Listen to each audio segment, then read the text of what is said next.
Hello नमस्कार किसान साथियों, कैसे आप सब लोग। स्वागत है आप सभी का फिर से एक नई वीडियो में। दोस्तों, आज है जो अपन बात करने वाली है खेती से थोड़ी हटके। आपने हमारे चैनल के ऊपर पिछले कई वीडियो के अंदर उन्नत खेती और उन्नत पशुपालन के वीडियो तो आपने खूब देखे होंगे।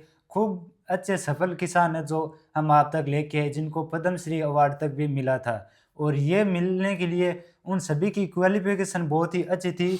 उनकी शिक्षा जगत था, वो बैकग्राउंड बहुत ही अच्छा था। और उस शिक्षा जगत के ऊपर हमने कोई भी वीडियो के अंदर बात नहीं की। और उसी शिक्षा जगत के ऊपर आज बात करने के लिए एक स्पेशल वीडियो वो आप तक लेके है। खासकर जो अपन खेती के अंदर शिक्षा है वो कहाँ से प्राप्त कर सकते हैं।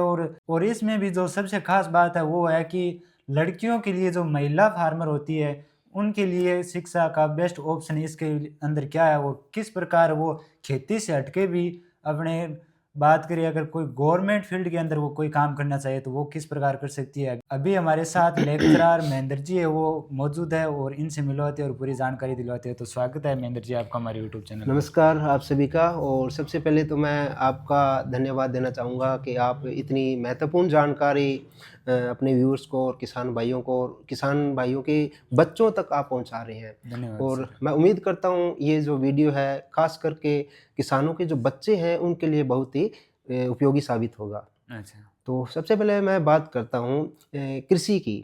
सभी सोचते हैं कि मेरा बेटा इंजीनियर बनेगा, मेरा बेटा डॉक्टर बनेगा, मेरा बेटा वकील बनेगा, अच्छा। लेकिन कोई ये नहीं सोचता कि मेरा बेटा किसान बनेगा। बिल्कुल सही बात और है। सबसे इम्पोर्टेंट बात या सबसे महत्वपूर्ण बात आपको बताना चाहूँगा कि वकील की हमें ज़रूरत कब पड़ती है? वो मुश्किल से कभी हमारा कोई केस हो जाता है तब ज़रूरत पड़ती है, या डॉक्टर की जब हम बीमार होते हैं तब ज़रूरत पड़ती है। लेकिन एक किसान, उसकी ज़रूरत हमें दिन में 3 बार पड़ती है। बिल्कुल। क्योंकि हम खाना खाते हैं, सुबह उठते ही किसान जो दूध उत्पादन करता है, दूध के हम चाय पीते हैं, फिर नाश्ता करते हैं, खाना खाते हैं। तो किसान के बिना जीवन संभव ही नहीं है। और कृषि का महत्व सबसे पहले हमें कोरोना में पता चला। बिल्कुल। वैसे तो कृषि पूरा जो भारत की अर्थव्यवस्था है वो कृषि पर टिकी हुई है, लेकिन इसका असली अंदाज़ा कोरोना काल में पता चला। उसके बाद में जितने भी बड़े-बड़े बिज़नेसमैन थे, वो सभी कृषि की ओर आकर्षित होने लगे। कोरोना में आपने देखा होगा पूरे भारत की जो जीडीपी है सारी नीचे की ओर जा रही थी। वृद्धि दर सबकी नीचे की ओर जा रही थी। एक कृषि क्षेत्र ही ऐसा था जिसकी जो वृद्धि दर थी वो धनात्मक गई। अच्छा। सभी का। और कोरोना काल में इतने कृषि से संबंधित व्यवसाय शुरू हुए कि अंदाज़ा ही नहीं लगा सकते। तो बिल्कुल सर। इसके लिए मैं आपको बताना चाहूँगा कि उन्नत कृषि के लिए कृषि शिक्षा बहुत ज़रूरी है। बिल्कुल ज़रूरी है।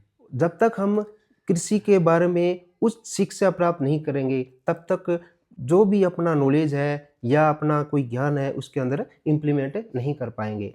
और कृषि शिक्षा में भी मैं सबसे पहले आपको बताना चाहूँगा महिला के शिक्षा के बारे में। क्योंकि बिल्कुल। एक महिला अगर शिक्षित होगी, तो उसकी 7 पीढ़ी तरेगी।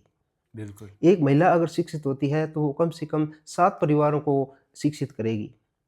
तो अच्छा इसके सर, लिए अभी आपने बताया कि एक महिला है वो 7 परिवारों 7 पीढ़ी को शिक्षित करेगी। हुँ। तो वो किस प्रकार है जो करेगी, इसके बारे में थोड़ा बताइए। क्योंकि हम सब मानते हैं कि महिला ही अपने परिवार का आधार होती है, बिल्कुल। ठीक है? अगर मान लो बेटी है, वो पहले अपने परिवार में पढ़ेगी, उसके बिल्कुल। परिवार को अपने सही तरीके से वो चलाएगी।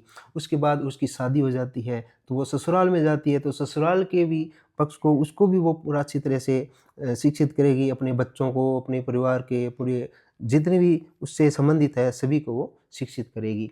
उसको ज्ञान होगा तो वो अपने बच्चों को, अपने परिवार को शिक्षित कर पाएगी। कर पाएगी।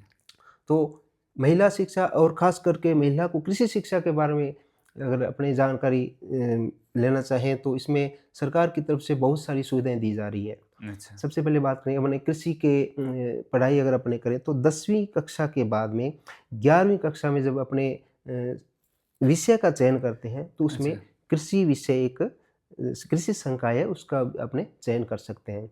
और कृषि संकाय 11वीं क्लास में अगर कोई भी छात्रा अध्ययन करती है, तो राज्य सरकार की तरफ से कृषि विभाग की ओर से उनको प्रोत्साहन राशि दी जाती है।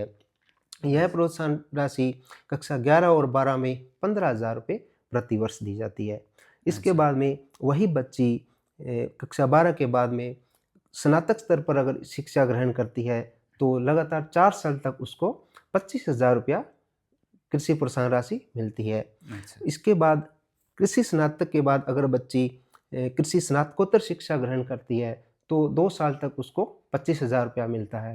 अच्छा। और उसके बाद में कृषि स्नातकोत्तर करने के बाद में अगर कोई छात्रा पीएचडी करती है यानी कि डॉक्टरेट करती है तो उसे 40,000 रुपया प्रतिवर्ष छात्रवृत्ति या प्रोत्साहन राशि उसको दी राज्य जाती सरकार द्वारा दी जाती है। है। अच्छा। इसके अलावा कुछ होनहार अगर विद्यार्थी विदेश में भी अगर कृषि के बारे में अध्ययन करना चाहें तो उसके लिए भी Netaji Subhash ICR international scholarship है वो भी मिलती है। इसके अंतर्गत पूरे भारत में से 30 जो 30 छात्रवृत्ति है वो मिलती है यानी कि 30 जने पूरे भारत में प्रतिवर्ष विदेश में अध्ययन कर सकते हैं। तो इसके लिए प्रति माह 2000 यूएस डॉलर उसको मिलते हैं और 1000 रुपया $1000 एक मुश्त प्रतिवर्ष दूसरे खर्चों के लिए उसको मिलते हैं। ये अच्छा। तो था कृषि से संबंधित प्रोत्साहन राशि छात्राओं के लिए। अच्छा। इसके अलावा बहुत सारे व्यवसाय है कृषि से जुड़े हुए वो अपने इसमें कर सकते हैं। अच्छा। जैसे 12वीं कक्षा में अगर अपने एग्रीकल्चर लेके अगर आगे बात करें सरकारी क्षेत्र में तो कृषि पर्यवेक्षक की अपने इसमें एग्ज़ाम दे सकते हैं। इसके अच्छा। अलावा कृषि स्नातक के बाद में सहायक कृषि अधिकारी है, बैंक में है, विशेषज्ञ है, कृषि का अलग से एक पोस्ट होती है। हर बैंक में एक पोस्ट होती है कृषि विशेषज्ञ की। तो जो किसानों से संबंधित जैसे अपने केसीसी वगैरह करते हैं तो वो उसके लिए एक स्पेशलिस्ट होता है कृषि विषय का। अच्छा। इसके अलावा और सर महिलाओं के लिए विशेष ऐसी कौन सी सरकार ने भर्तियां निकाली है जिसमें सिर्फ महिलाएं ही है वो फॉर्म भर सकती है? महिलाओं के लिए हर क्षेत्र में ही जॉब है, चाहे वो बैंक मैनेजर है, चाहे बैंक की जॉब है या वो प्राइवेट क्षेत्र में अपना कोई उद्योग शुरू करना चाहती है, तो उसमें भी वो उसको प्राथमिकता दी जाती है। जैसे खासकर के ये प्रोसेसिंग या परिरक्षण जो अपने जैसे जैम, जेली, अचार वगैरह ये बनाना चाहते हैं, तो इसमें हाँ। महिलाओं को नॉर्मल जो महिलाएँ हैं उनको भी ये पता होता है और अगर वो शिक्षित है महिला तो उसको अच्छे तरीके से प्रोसेस करके वो एक्सपोर्ट भी कर सकती है विदेशों में। अगर कोई 10वीं से कम अगर कोई छात्रा अभी पढ़ रही है और वो 10वीं के बाद अगर कोई कृषि क्षेत्र के अंदर वो जाना चाहती है, तो अगर वो ऐसा सोच रही होगी कि मुझे आगे जाके जॉब नहीं करना है, मुझे खुद का व्यवसाय है वो खड़ा करना है, तो आगे जाके वो क्या-क्या स्टार्टअप है वो अपना खुद का वो खड़ा कर सकती है? बिल्कुल, बहुत सारे ऐसे व्यवसाय हैं जो अगर मान लो कोई अपना खुद का व्यवसाय शुरू करना चाहता है या अपना कोई स्टार्टअप शुरू करना चाहता है, तो इसमें जैसे डेयरी है, यानी कि हाँ। पशुपालन है, पशुपालन कर सकती है महिलाएँ या फिर कोई परिरक्षित पदार्थ तैयार कर जैसे अपने कुछ सब्जियाँ ऐसी होती है जैसे आप मटर है या फिर अपने टिंडा है या ककड़ी है, वो एक पीक सीज़न में बहुत ज़्यादा मात्रा में उत्पादित होती है, उसका मार्केट में रेट कम होता है। अच्छा। बहुत कम हो जाता है, तो उस समय उसको खरीद के उसको परिरक्षित करके, जैसे अपने टिंडी की बात करें तो उसको काट के सुखा देते हैं, जिसको अपने देसी भाषा में फोफलिया बोलते हैं। अच्छा। इसी प्रकार जैसे ककड़ी है, उसको काट के सुखा दें, जिसको खेलरी बोलते हैं और सांगरी है, जैसे खेजड़ी की सांगरी है, हाँ। उसको प्रोसेस करके काफ़ी समय तक अपने रख सकते हैं या मटर है, ज़्यादा उत्पादित होती है, तो मटर को परिरक्षित करके उसको रख सकती है। दूसरे जैसे अचार वगैरह बना सकते हैं। इसके अलावा कोई जैम, कोई आंवले का हाँ, वगैरह-वगैरह। बिल्कुल, बिल्कुल जैम, जेली, अचार ये सब बना के रख सकती है और उसकी इनकम भी प्राप्त कर सकती है। इसके अलावा बड़ी, पापड़ ये सब नॉर्मल महिलाएँ करती है और बकरी पालन है, पशुपालन है। आजकल महिलाएँ हैं वो वर्मी कंपोस्ट भी उत्पादन कर रही है, बिल्कुल। मशरूम उत्पादन भी कर रही है। इसकी आजकल अच्छी डिमांड है। ख़ास बिल्कुल। करके जो बड़े-बड़े होटल्स हैं उसके अंदर हुँ। मशरूम की अच्छी डिमांड रहती डिमांड है। भी है। जी। और मशरूम तो सर ने अभी एक नाम लिया मशरूम का। जी। मशरूम एक ऐसी चीज़ है जो अपन एक्सपोर्ट करती है, वो मैं जैसे अपन कोई किसान एक्सपोर्ट करता है तो उसको ₹200 से लेकर 2 लाख तक की मशरूम है जो किसान उगा सकता है और एक अच्छा उत्पादन है वो ले सकता है और कहीं पर भी आपको जाने की ज़रूरत नहीं है, आप अपने घर पर उगाकर है वो घर पर ही बेच सकते हो। इसका भी वीडियो अपने यूट्यूब चैनल पे मिल जाएगा, ये वीडियो देखने के बाद आप देख सकते हो। जी, मशरूम में एक कहना चाहूँगा, मशरूम के लिए अपने को किसी ज़मीन की ज़्यादा ज़रूरत नहीं है, एक छोटा-सा कमरा है, वहाँ से भी अपनी इसकी शुरुआत कर सकते हैं। अच्छा।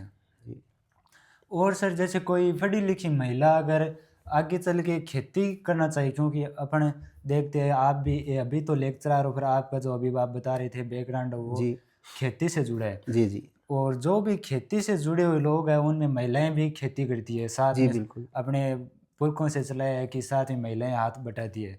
तो अगर वो अगर कोई पढ़ी लिखी कृषि क्षेत्र के अंदर महिला होगी तो उसको क्या फ़ायदा होगा, क्योंकि आजकल अपन देख रहे हैं पढ़ाई का तो ज़माना है, वो अभी खूब ज़ोरों शोरों से चल रहा है, सब बेटियों को पढ़ा रहे हैं। जी, तो ये तो एक अपने समाज के अंदर एक अच्छी बात मैं कह सकता हूँ कि हाँ लड़कियों को जी, भी लोग पढ़ा रहे हैं। जी। पर वो दूसरे क्षेत्र के अंदर पढ़ी लिखती है, उसको कृषि का ज्ञान नहीं होता है, तो बाद में उसको कृषि के अंदर काफ़ी प्रॉब्लम आती है। और कृषि की छात्र है, वो आगे जाकर खेती करती है, तो उसको जो किन-किन प्रॉब्लम का सामना नहीं करना पड़ेगा। वो जी, वो बिल्कुल, कृषि के क्षेत्र में अगर महिला आगे बढ़ती है तो सरकार की तरफ से बहुत सारी योजनाएँ हैं, जिसके अंदर वो लाभ ले सकती है। इसमें कृषि स्नातक के बाद में एक कोर्स होता है एसीएबीसी, अच्छा, agri clinic and agri business अच्छा, मैनेजमेंट का एक कोर्स 2 महीने का डिप्लोमा होता है, अच्छा, जो भारत सरकार की कृषि मंत्रालय की तरफ से निःशुल्क करवाया जाता है। अच्छा, उसको जो बीएससी या स्नातक जिसको बोले स्नातक हाँ। छात्र है वो कर सकते हैं। और यह डिप्लोमा करने के बाद में सरकार अपना रोज़गार शुरू करने के लिए 20 लाख तक का अनुदान देती है सरकार। तो सर और अगर कोई अगर बीएससी करने के बाद कोई छात्र-छात्रा है, वो किन-किन रोज़गार के अंदर है वो जा सकते हैं?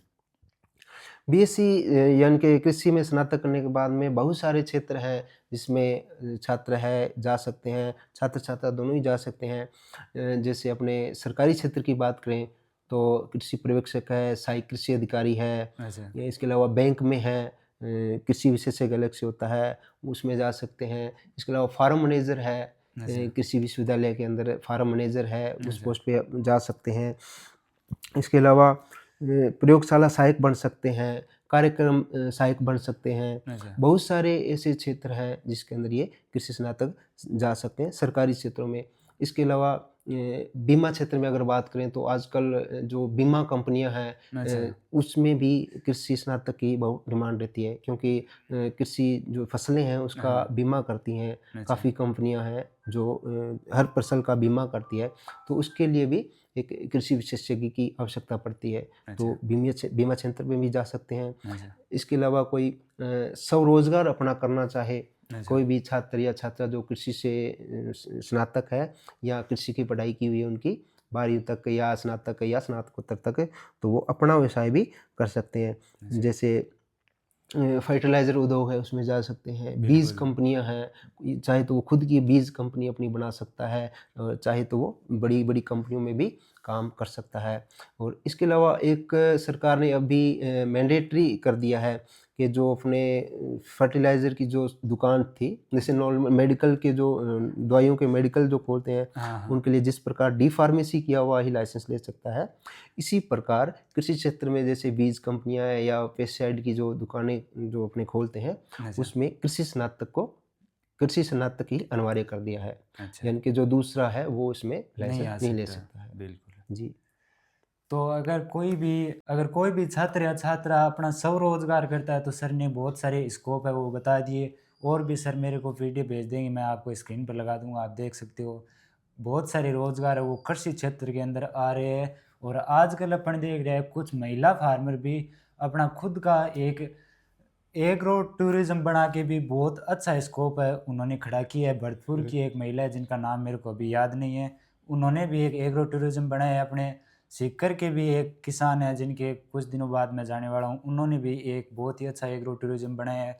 वो भी आप खेती के साथ-साथ एग्रो टूरिज़्म बना के उससे भी आप बहुत अच्छी इनकम वो प्राप्त कर सकते हो। इसके लिए आपको कृषि क्षेत्र के अंदर ज्ञान होना बहुत ही ज़रूरी है। वीडियो कैसा लगा कमेंट करके ज़रूर बताना, और सर ने आपने टाइम दिया, आपका बहुत-बहुत बहुत-बहुत धन्यवाद। धन्यवाद।